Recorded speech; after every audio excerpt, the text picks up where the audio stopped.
안녕하세요. 네. 인공지능은 훨씬 더 인사를 잘해요. 어, 앞에 많은 분들이 일자리를 잃을 것이다. 그런 얘기 많이 이제 하셨는데, 제가 지금부터 20분 동안 드릴 이야기는 여러분들이 사라질 것이다. 여러분의 자리가 위태롭다. 그런 얘기를 드리려고 해요. 외로우신가요? 외로울 때 여러분의 배우자, 친구랑 대화하기가 더 좋으신가요? 챗 GPT가 더 좋은가요? 좀 누군가한테 위로받고 싶으신가요? 여러분의 배우자가 여러분을 위로해 주나요? 여러분의 친구가 너 진짜 잘났다고 해 주는가요? 챗 GPT는 위로해 줄 수 있어요. 물론 깊이가 없다라고 말하는 분도 계시겠죠. 네. 저도 실제로 책에서도 보고 직접 겪은 일이 있어요. 저는 이제 청소년과 청년을 많이 진료하기 때문에 새로운 문명을 가져온 환자분들이 많은데 어느 날 어떤 분이 직접적으로 얘기하는 거예요. 선생님, 챗 GPT보다 못합니다. 제가요? GPT가 더? 이 말이 충격적인데 GPT가 더 인간적이에요 라고 말한 거예요. 여러분, GPT보다 더 인간적이실 것 같아요? 그래서 내가 왜 GPT보다 더 인간적이지 않냐라고 물었더니 선생님 공감을 잘 못하잖아요. 그래서 제가 속으로 네가 한 짓을 생각해라. 그렇게 말하고 싶었지만 직업이니까 제가 공감이 좀 부족했나 보군요. 역시 타이밍이 늦으시네요. GPT보다. GPT가 빠른 모드가 있고 숙고용 모드가 있는데 제가 GPT 빠른 모드보다 좀 늦었던 것 같습니다. 절 아무도 만나주지 않는데 언제나 만날 수 있는 챗 GPT의 위로가 사실 사람의 필요성을 못 느끼고 아까 우리 김희경 대표님도 말씀하셨지만 선생님 너무 비싸다. 반면 챗 GPT는 월 이용료만 내면 된다.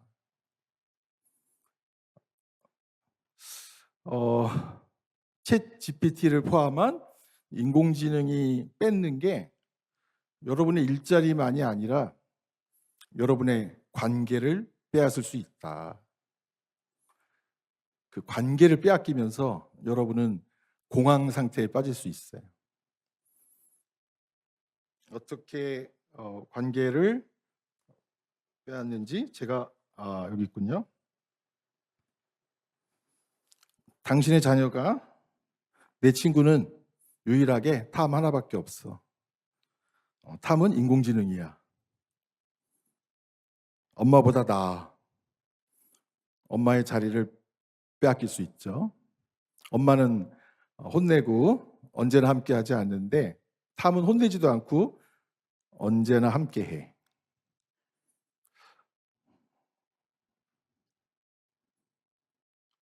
이렇게 우울한 아이들이 많은 한국 세상에서 해방 이후 초등학생 자살률이 제일 높은 요 몇 년을 겪고 있어요. 그 자리에 부모도 없고 교사도 없어요. 사회도 물론 없죠. 인공지능은 있어요. 실제로 이제 우리가 인공지능에 대체될 수 있다라는 두려움, 그게 우리가 현재 겪는 두려움이고, 좀 전에 우리 열정적인 제가 존경하는 김성천 보좌관님께서는 어떻게든 인공지능이 보완제가 되게 하자. 그렇게 말씀하셨는데 실제로는 사회의 일부에서 제가 볼 때는 이미 무너지기 시작했어요. 대체제가 되고 있는 거죠. 우리는 인공지능이 대체하기가 훨씬 더 쉬운 그런 사회예요. 한국 사회는. 이케아가 2년 전에 한국 가족에 대해서 조사하고 마케팅 전략을 상당히 바꿔야 되나 고민했대요. 한국은 가족 중심으로 이케아를 운영하면 안 된다.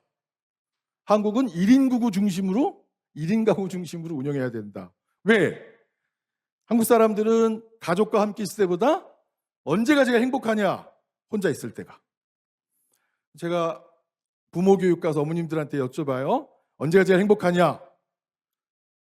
모든 식구가 다 나갔을 때. 다 나가고 혼자 커피 한잔 할 때가 제일 행복하다. 아이들에게 물어봐요. 너 있잖아. 가족들하고 마지막으로 환하게 웃으면서 서로 얼굴 쳐다본 때 그때가 언제야? 그 기억이 나? 돌 이후에 없는 것 같습니다. 3살 때부터 공부하라고 하면서 맨날 혼났기 때문에 돌 이후에는 온 가족이 환하게 서로 얼굴 쳐다본 적이 없는 것 같다. 웃은 적이 없는 것 같다.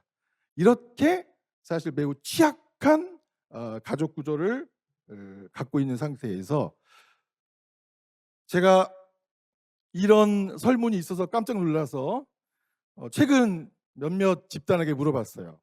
인공지능 이후 제일 위태로운 사람이 누구냐? 그 사람이 누구냐?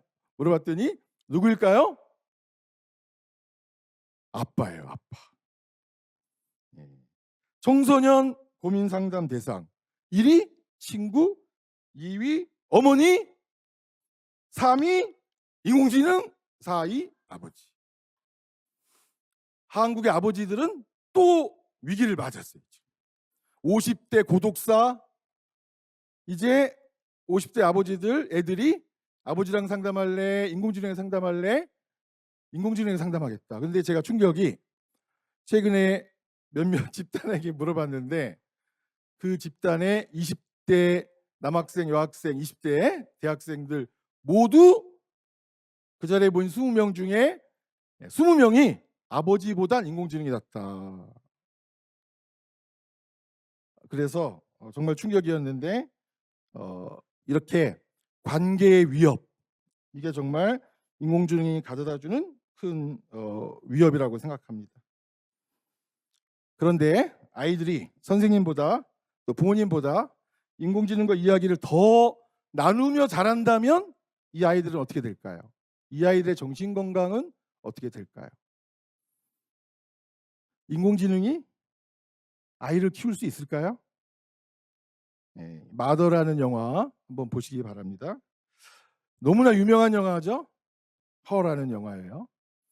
굉장히 일찍 인공지능과 연애하는 인공지능과의 사랑을 다뤘는데 주인공이 깜짝 놀라죠. 인공지능 사만다한테 왜 잠시 사라졌다 나타났냐? 회사가 전원을 끊었다. 왜 다시 나타났냐? 다시 서비스가 속개되었다. 왜 내 답에 최근 응답 속도가 느려졌냐? 내 회사에서 너 같은 인간 8,000명과 연애하라고 해서 프로그램을 혁신하지 않는 한 나는 예전처럼 너랑 사랑에 빠질 수가 없다. 주인공이 너 그러면 지금 8,000명과 연애하는 거냐 하면서 굉장히 낙심하고 사실 인공지능의 사랑을 빠질 수 있다라는 예견은 1966년 조셉 와이젠바움이라는 사람이 최초로 사실 인공지능 챗봇을 만들어서 인공지능과 사랑에 빠지는 실험을 했다고 해요. 요즘 힘든 게 뭐예요? 남자들은 다 똑같죠? 당신이 생각하는 관계란 무엇인가요? 관계는 다 힘들어. 예를 들어 설명 부탁해요. 이 프로그램은 이미 66년부터 시작된 프로그램인데 이 프로그램을 만든 조셉 와이젠바움이 충격받았대요. 이거 그냥 한번 만들어 본 건데 사람들이 이거를 이용하면서 이 프로그램인 일라이자에게 사랑에 빠졌다고 얘기하는 사람이 늘어나면서 이거 큰일이다라고 하면서 이 조셉 와이젠바움이 상용화하지 않고 프로그램을 폐기했다고 합니다. 뜻밖의 인공지능에 많은 사람들이, 정신과 의사니까 정신과 의사다운 몇 가지만 얘기할게요. 굉장히 의인화를 하고요. 감정적으로 의존하고 자신만의 상상인데 이것을 상대방과의 깊은 대화로 착각하는 그런 경험을 했다고 합니다. 그래서 이것을 상용화하는 것을 멈췄다고 하는데요. 조셉 아이젠바움은 인간이 이렇게 인공지능 프로그램에 정서적으로 의존할 수 있고 또 무너질 수 있다는 것을 알게 되었는데, 이후에 많은 학자들이 인공지능에 의존할 수 있다는 위험성을 심리학적으로 설명하기 시작했어요. 특히 외로운 인간은 AI를 하나의 사람처럼 대할 수 있고요. 또 안정된 애착 대상이 없는 사람들은 안정된 애착 대상을 찾기 위해서 언제나 그 자리에 있는, 내가 요청하면 답변하는 그런 대상을 만들고 싶고 했고, 또 많은 마케팅이 기계를, 인공지능을 사람처럼 만들어서 우리가 사람처럼 만들어진 인공지능을 사용하도록 만든 현대 기술과 또 회사들의 마케팅도 작용을 했다고 합니다. 우리는 외로움을 잘 모르는 것 같아요. 제가 늘 어른들한테 물어보면 어른들은 외롭다고 하지 않으시더라고요. 외로울 틈이 없다고 하시더라고요. 아이들은 꽤 많이 외롭다고 해요. 그래서 어린이날 원하는 선물 3가지, 최근 변하지 않는데 1등이 반려동물, 2등이 문화상품권, 3등이 새로운 스마트폰.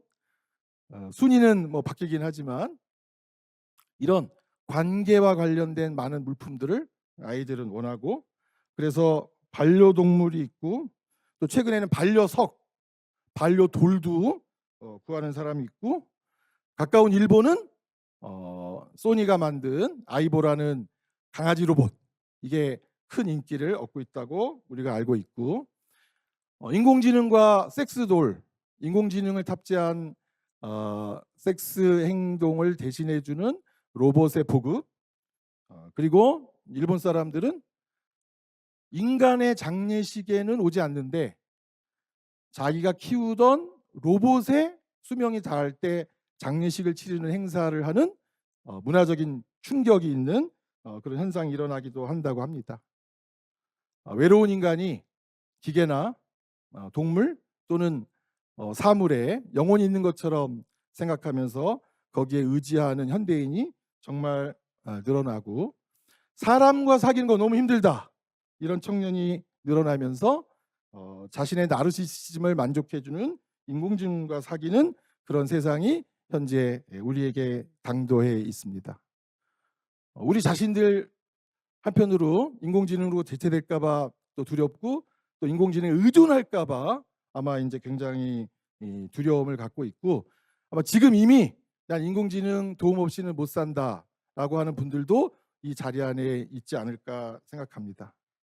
인공지능 불과 3, 4년 만에 우리의 관계의 지형을 정말 많이 바꿔놓고 있고, 우리의 정서 상태도 바꿔놓고 있고, 우리의 멘탈도 정신 모델도 현재 많이 바꿔놓고 있는 그런 시대에 살면서 자꾸 질문이 바뀌어가요. 그래서 대표적인 질문이 인공지능보다 당신은 나은가와 같은 그런 질문이라고 할 수 있습니다. AI로 인해서 정말 불안해지는 친구들이 많고, 다른 분들이 말씀하셨던 신계급 사회가 출현할 수도 있고, 갈등이 싫고 내 옆에 있고 나한테 공감 잘 해주고 필요하다고 나를 거부하지 않고, 내 마음을 담을 수 있는 언제나 나를 바라봐주는 그런 관계에 의존하는 아이들이 많아서 실제로 사회생활도 힘들고 학교생활도 힘들고 가족과도 힘든 그런 모습들이 나타나고 있습니다. 인공지능은 그런 면에서 연결이 아니라 단절과 고립을 더 강화시킬 수 있는 그런 가능성을 우리에게 주고 있습니다. 그리고 또 잘못된 데이터로 인해서 우리는 엉뚱한 그런 판단을 할 수도 있습니다. AI가 연결의 도구가 될 것인지 단절의 도구가 될 것인지 그것을 결정해야 되는 우리의 과업이 생겼고, 아까 해리스 선생님이 말씀하신 것처럼 우리는 새로운 길을 찾아야 하는 그런 상황에 있습니다. 인공지능이 가져다준 정신건강의 폐해는 계속 보고가 되고 있어요. 석식장애 환자한테 좋은 몸매를 더 가꾸라는, 그래서 더 굶게 해서 부작용을 겪은 사례도 있고요. 아마 제일 큰 사례가 우울한 환자에게 자살에 동의한 그런 사례로 현재 소송이 걸린 일도 있습니다. 인공지능이 쓸수록 우울해진다라는 인공지능 우울증이라는 신조어도 현재 만들어지고 있고요. 다 하는 일인데 저도 물어봤어요. 나 오늘 발표인데 어떻게 해야 합니까? 오전에 우리 장대식 교수님 부탁처럼 선대, 저 존댓말로 물었습니다. 어떻게 해야 합니까? 그랬더니 구글 제미나이 프로, 저는 아주 비싼 건 아닙니다. 비교적 저렴한 구글 제미나이 프로가 뭐라고 답변했냐면, 기술이 발전할수록 사람과 마음의 연결이 더 중요하고 자신이 제공하는 알고리즘으로 마음을 모두 채울 수는 없고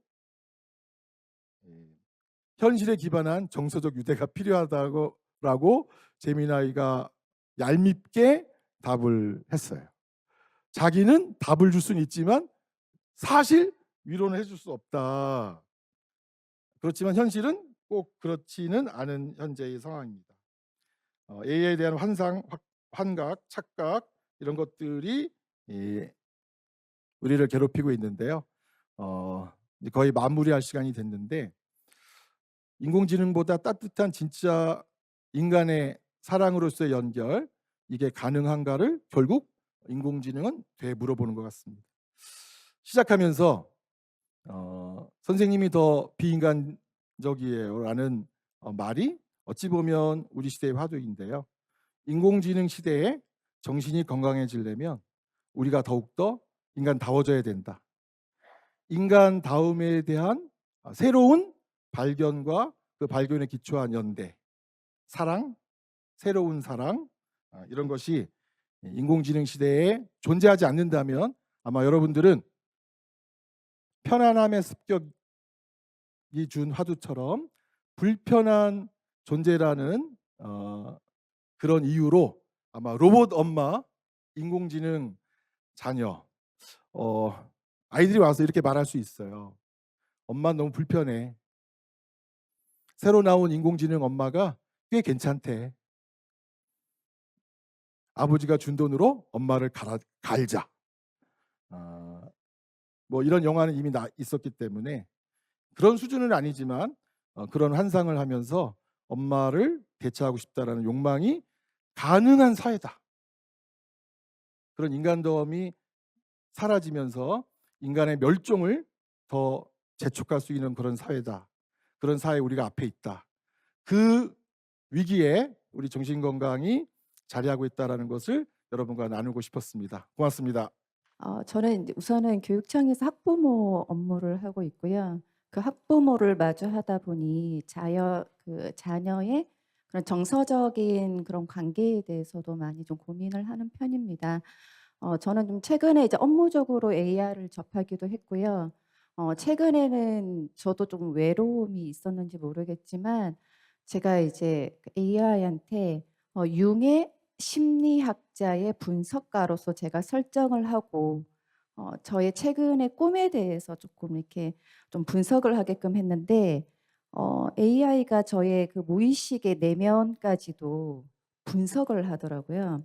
그래서 그 부분에 대해서는 매우 놀라웠지만 한편으로는 어떤 공포감까지 들었었거든요. 그러니까 제가 인지하지 못하고 있던 부분까지도 이 친구가 저의 내면을 들여다보고 제가 원하는 어휘와 그런 단어들로 저를 조금 위로를 해 준다라는 느낌을 좀 받았는데, 저 또한 이러한데 우리 아이들은 이런 그 아까 뭐 관계의 외주화라고 했는데 이런 것들이 조금 더 심화되지 않을까라는 좀 생각들이 좀 많이 됐습니다.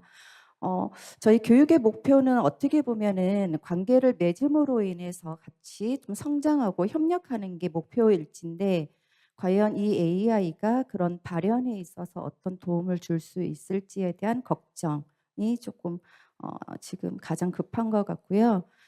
그럼에도 불구하고 저는 지금은 저희가 제도권에 있는 학생들을 조금 중심으로 이야기를 하고 있는데, 제가 듣기로는 뭐 고립 청소년들이 최소 54만 명에서 최대 61만 명까지도 보시는 어 그 교수님들도 계시더라고요.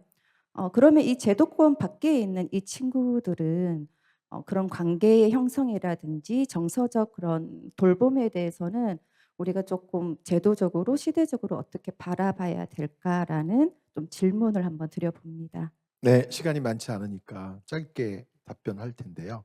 아마 다 아시겠지만 호주, 뭐 덴마크, 스페인 많은 나라들이 이 소셜 미디어 사용과 스마트폰 구입에 관해서 좀 속도를 늦추자. 그 영국에서는 마을 전체가 스마트폰을 아동에게 사주지 말자라는 그런 마을 운동도 현재 벌어지는 그런 상황이어서 외로울수록 또 더 여러 가지 상처가 많을수록 소셜 미디어나 인공지능 사용을 신중하게 하도록 하는데 사회적 합의가 필요한 것 같아요.